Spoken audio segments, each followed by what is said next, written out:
talk about that. So let's welcome in. He is a 6-time Pro Bowler. He's an All-Pro 4 times over. He's in the Cowboys Ring of Honor, and he's in the Arkansas Sports Hall of Fame. And about 10 minutes ago, he shook my hand, and I think he crushed just about every ligament in my right hand. What do you say, the great Cliff Harris? Uh-oh, here we go again. Okay. You were a little softer on that, so I appreciate you joining. You know, Wally Lynn, he's actually out and about right now finishing up Christmas shopping. So he's probably listening right now going, no, yeah. I'm not. I'm actually stuck in traffic. Well, yeah, I'm sure the questions are going to be more intelligent from you, Joe. I mean, you know, I've known Wally a long time, so I'm glad that you're here tonight because we'll be able to really reach a higher level, don't you think? Oh, you bet, you bet. Oh, well, I disagree. He is so smart. Well, listen, let's talk about that game on Sunday because the first question I had for you, actually, on the Time Warner Cable side is what we do after this segment. I usually get to interview the special guest tonight. So Tony Romo had an interview with Michael Irvin the other day on the NFL Network, and Michael Irvin asked him the question, what does it take to make it to the Super Bowl? And Tony said a bunch of stuff, but one of the things he said was everyone doing their job. So you can be politically correct, or you don't have to be politically correct. And you can sit there and tell me, is everyone doing their job, yes or no? And if someone isn't, who are they? And that's what I'm saying because that solves a problem for them, well, doesn't it? Because you have skins on the wall, and guys like Tony Dorsett and these guys like Emmitt Smith. And it's so funny to see this team now that when someone like you, someone like Emmitt, someone like Tony, someone like Michael, when you say something about this team, they get their feelings hurt. And it's one of those things where you're 8-5. Do something, and then you know, you can do what they're doing. So is everyone doing their job? Well, I mean, this was one of those games because I've been traveling every weekend, as you mentioned earlier. My son is playing for the Razorbacks, and we went every weekend. This was the first game that I'd actually, actually I went to the New York game and one other, but that I saw live. And you know, looking at it from a defensive back perspective, there were some guys wide open. I don't know that with Ken Hamlin out, who was a leader on the team and a guy well versed in the defenses. But there were some spots that were wide open. Receivers were wide open that were missed. That was one thing that I saw. You know, I think that there's a bigger picture that relates to really a internal fire, a flame that you want to get to the Super Bowl and you don't want to get beat. That I didn't get the feeling that was there in that game. I mean, you know, we went to in the era that I played a long time ago, we went to 5 Super Bowls in 10 years. So we were. I mean, I know what that flame is, and it looked like it was missing in that game. Yeah, it's sort of like what Peyton Manning said the other day when people joined the Colts this year or last year. It's like, man, 13-0, this is great. And he's like, well, no, we've done that the last 5 or 6 years. People are used to this. So you guys back in the 70s and the 80s, or I guess the 60s and 70s, and especially the 70s and the early 80s, you guys know what that feels like. So when I ask you, is everyone doing their job, we can even go in the coaching staff. Are you seeing decisions that you can sit there and point at a play and go, boy, that's not his fault, that's the coach's fault? Well, I mean, everybody's got their opinion on these things, and you know, I look at it and, you know, Wade is doing a good job.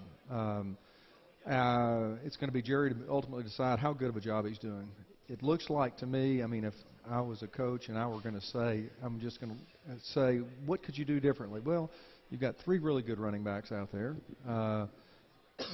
You've got at least 2 good receivers, the tight end, and I don't think Roy Williams would catch a pass across the middle, which hurts you a lot. But maybe that you're not maximizing the potential that you have. I mean, we saw in the game a great offensive scheme on the San Diego side. I mean, I tell you, they tore us up on it. It looked like there was a consistent pattern developing from the offensive side on our defense, beating our defense, but possibly the scheme. You know, I mean, maybe you're not maximizing all the assets that you really have. And it's so hard to look at this team because the Chargers come in and you look at their record and go, boy, 93, I'm very impressed. Yeah. But then you look at who they had beaten up to that point: the Chiefs twice, the Raiders once, and the Browns once, and they had an overall record of like 9-20 something. Yeah. And so you're thinking, I don't know, maybe they're good, but maybe those are the games they have to win, sort of like the Cowboys. These are games they have to win because 8-5 now. You look at this game against the Saints, and you're thinking, wait a second, are we going to go through the exact same thing that we went through last year, having to win against Philadelphia? Yeah, well, I mean, and everybody talks about December being the critical month. Well, it seems that every year the schedule is designed such. I mean, one of the things that happens, that's the most critical time because everybody's going to be 8-6 or 9-4, or they're getting up there where it really has to count on something, and we're going to have to end up playing Washington, Philadelphia, or New York in those last 3 games, and we have to beat them, and that's and it's been that way since I played, and so it's not like it's something magical about December. It's the time that you need to play the most, and that was the time that I felt like that during. I felt like that to get to a Super Bowl, for a team to get to a Super Bowl, they need to play great. Yeah. I mean, we wanted to peak in that month. We wanted to be in our best and on our way up, on an upward swing, and it looks like, those guys hadn't figured that out yet, Yeah. I don't know if it's leadership. I don't know if it's burning desire.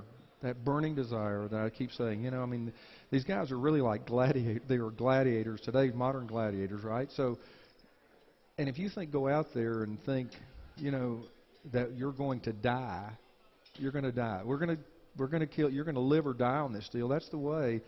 That's the intensity level. Do you think that some players have that intensity level? I'd say yeah. Some of the guys, they really feel like they're playing for their lives, and then other guys look like they're going through their actions and performing, but not to the extent that it is a life or death situation, and that's what it really should be. Yeah, boils down to. Welcome into the All Pro Show here on 103.3 FM ESPN. Also simulcast on Time Warner Cable Metro Sports. I'm Joe Gum with the great Cliff Harris. Now, you mentioned a minute ago you like Wade Phillips, but you played for a guy named Tom Landry, right? Yeah.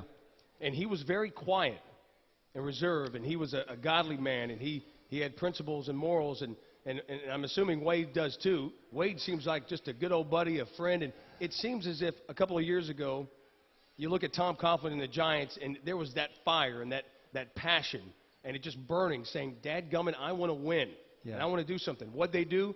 They ran the table, and they ended up winning the Super Bowl. It doesn't seem like Wade. There's just an even kill with him, whether they win or lose. There's no hurriedness. There's no anticipation of saying, "Man, let's get back on the field so we can win this thing." And I remember in high school, we were supposed to beat a team that we didn't play or that we didn't beat.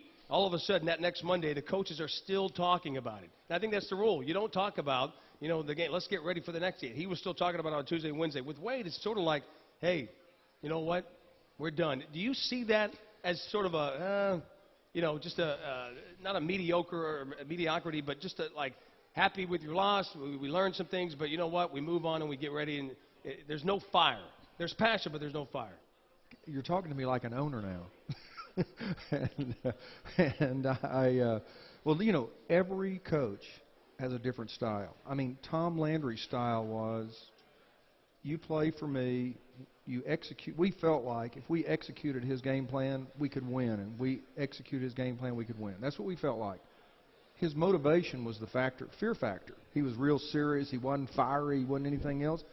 If you performed, good, you stayed. If you didn't perform, we were going to get rid of you. Well, Wade doesn't have that advantage, I don't think. I don't think that Wade, I mean, I don't know. I mean, I don't know how much leeway Jerry gives him in the team to say the threatening side of the to let guys go that aren't performing. And so I don't know how he motivates guys. I think that everybody's got their style. His is kind of a relationship-oriented, friendlier style certainly than Landry's was, but motivation by fear of losing your job sure worked for me. Well, we're going to get back